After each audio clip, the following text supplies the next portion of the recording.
वास्तविकता वही जो हमने कही।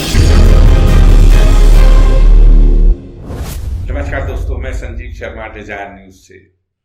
अभी एक केस खत्म भी नहीं हुआ था कि एक नया केस फिर टुकड़ों में आ गया। आज से 6 महीने पहले जैसे आफ्ताब श्रद्धा का केस बहुत हाईलाइट हुआ था, अभी उसकी इन्वेस्टिगेशन भी पूरी नहीं हुई थी कि पांडव नगर पुलिस को कुछ और टुकड़े मिले मई के महीने में। और किस तरीके से दिल्ली पुलिस ने उस केस को सॉल्व किया है, इससे एक बात तो बिल्कुल साबित होती है कि दिल्ली पुलिस या हमारे देश की पुलिस प्रशासन कोई भी शांत नहीं बैठता। हम हमेशा पुलिस के एक नेगेटिव नजरिए को देखकर हम अपनी धारणा बना लेते हैं, लेकिन पुलिस किस तरीके से काम करती है, ये एक नया केस रंजन दास का। रंजन दास मई में जिसका कत्ल करके, जिसके टुकड़े टुकड़े करके फ्रीज में रख के माँ बेटे ने, अगर मैं बात करूं पूनम और दीपक की, तो सौतेले बाप को किस तरीके से टुकड़ों में काटा, उसके पीसेस को सेम उसी तरीके से जंगल में फेंका, एक भयानक केस है। ये कोई लव जिहाद नहीं है।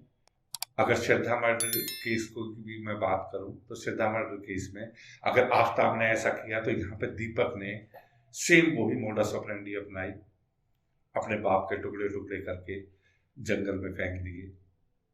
देखिए आज समाज जा कहाँ रहा है।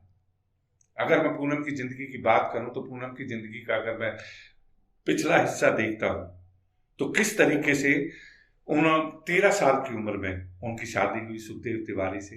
सुखदेव तिवारी की शादी के साथ ही उनको 14 साल की एज में, मतलब जिस बच्ची की अभी बचपना भी नहीं गया था, 13 साल की उम्र में शादी कर दी गई। 14 साल में उसने एक बेटी को जन्म दिया। पति छोड़ के चला गया। उसको ढूंढते ढूंढते वो छत्तीसगढ़ से दिल्ली आई। दिल्ली आने के बाद भी जब उसको सुखदेव तिवारी नहीं मिला तो उसने कल्लू से अपनी शादी करी। कल्लू से दीपक और 2 बेटियां पैदा हुई। एक बेटी की छत से गिरकर मौत हो गई। अभी एक शादी के गम को वो भुला भी नहीं पाई थी कि जब दूसरी शादी उसकी हुई कल्लू से, वो भी शराबी निकला। हमेशा शराब पीकर मारना पीटना, जो भी यातनाएं दे सकता है एक आदमी, वो यातनाएं मिलती चली गई। उसके बाद वक्त वहां भी नहीं रुका। दूसरी मैरिज के बाद भी, कल्लू की डेथ के बाद धीरे धीरे रंजन दास से पूनम के रिलेशन डेवलप होने शुरू हुए और दोनों साथ रहने लगे। वक्त बदला। 2018 में दीपक बड़ा हो गया था, दीपक की शादी कर दी गई। आज जिस दीपक ने अपने स्टेप फादर को मारा, आज उसके भी 3 साल का बेटा है। कहां से समाज कहां जा रहा है ये कुछ नहीं पता चल पा रहा। इतने घिनौने हत्याकांड, इतना घिनौना कृत्य आफ्ताब ने किया, यहां पे दीपक ने किया। क्या अगर कोई आदमी आप पे अत्याचार करता है या कोई, तो कानून कहीं पे भी नहीं है।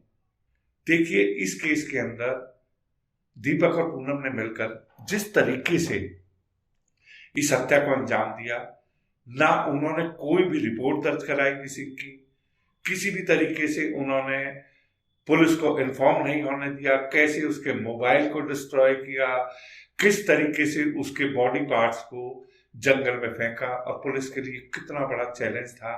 उनके पास चेहरा नहीं था, कोई चीज उनके पास नहीं थी। उसके बाद भी कितनी सीसीटीवी फुटेज ऐसी मिली जिसमें माँ बेटे को देखा गया। और एक वक्त आया कि क्राइम कभी भी छुपता नहीं है।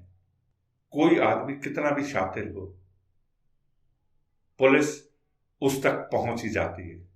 6 महीने जरूर लगे, लेकिन उन पीसीस को लेके किस तरीके से पुलिस ने इन्वेस्टिगेशन की है, इसके लिए मैं अपनी दिल्ली पुलिस को सलाम करता हूं कि उनका कोई लालच नहीं था इसमें। उन बॉडी पार्ट्स को लेकर 6 महीने तक लगातार जिसने इन्वेस्टिगेशन की है, जिस टीम ने इन्वेस्टिगेशन की है, वो वाकई काबिल तारीफ है। और दूसरी तरफ अगर मैं बात करूं कि पूनम ने तीसरी शादी भी करी रंजन दास से, जिसके ऑलरेडी 8 बच्चे हैं, उसके बाद भी एक ही जवाब आता है कि हमें तो पता ही नहीं चला। एक इंसान शादी के बंधन में जब बनता है, क्या ये सारी वेरिफिकेशन वो पहले नहीं करते कि जिस इंसान के साथ अगर आप शारीरिक संबंध बनाना चाहते हो वो इंसान इस काबिल है भी या नहीं है? तो दोस्तों, मैं सिर्फ इतना ही कहना चाहूंगा कि ये टुकड़े टुकड़े गैंग वाला गैंग नहीं है। ये आज एक नया ट्रेंड शुरू हो गया है कि कितनी घिनौनी तरीके से आज मर्डर हो रहे हैं। हमें सजग रहना चाहिए, हमें सब चीजों का ध्यान रखना चाहिए, अपने आसपास का ध्यान रखना चाहिए। और कानून हमारा है, भले ही कानून में देर हो लेकिन इंसाफ जरूर मिलता है। ये दोनों केसों ने दिल्ली को हिला के रख दिया है, आफ्ताब श्रद्धा मर्डर केस और अगर मैं बात करूं अंजन दास की, तो अंजन दास वाले केस में भी सेम वही हुआ। 6 महीने के बाद इस केस का खुलासा हुआ। आज आरोपी कुछ भी कर ले, अगर उन्होंने काम किया है तो इसकी सजा भी उनको जरूर मिलेगी। तो दोस्तों, आप अपने आसपास भी ध्यान रखें और इस तरीके के जो अपराध हो रहे हैं उन अपराध को अगर आप कहीं पुलिस की मदद कर सकते हैं, पुलिस का अपना हाथ बढ़ा सकते हैं, आगे पुलिस को थोड़ी सपोर्ट कर सकते हैं, तो कोई भी अपराधी बच नहीं सकता। तो मैं सिर्फ इतना ही कहना चाहूंगा डिजाइन न्यूज की तरफ से कि आप हमेशा सजग रहें और ऐसी चीजों का ध्यान रखें, अपने परिवार का ध्यान रखें और इस तरीके के जो भी लोग घिनौने काम करते हैं हम उनके खिलाफ सख्त से सख्त कार्रवाई की सरकार से मांग करते हैं कि अगर इन्होंने भी, दीपक ने और पूनम ने इस तरीके का घिनौना हत्याकांड किया है तो इनको भी सजा मिले। यही अभी आफ्ताब के केस की भी बात है। आफ्ताब की अभी काफी टेस्ट बाकी हैं, बीच में उसको फीवर भी हो गया था, लेकिन अभी पुलिस किसी भी नतीजे तक नहीं पहुंची है। अभी रिपोर्ट से ये पता चला है, डीएनए रिपोर्ट से, कि वो हड्डियां जो बरामद की गई थी श्रद्धा की वो उसी की हैं। तो न आफ्ताब बच पाएगा न दीपक बच पाएगा। जो भी आदमी इस तरीके के घिनौने काम करेगा उसको सजा जरूर मिलेगी। नमस्कार। ऑन डिजायर न्यूज, वास्तविकता वही जो हमने कही।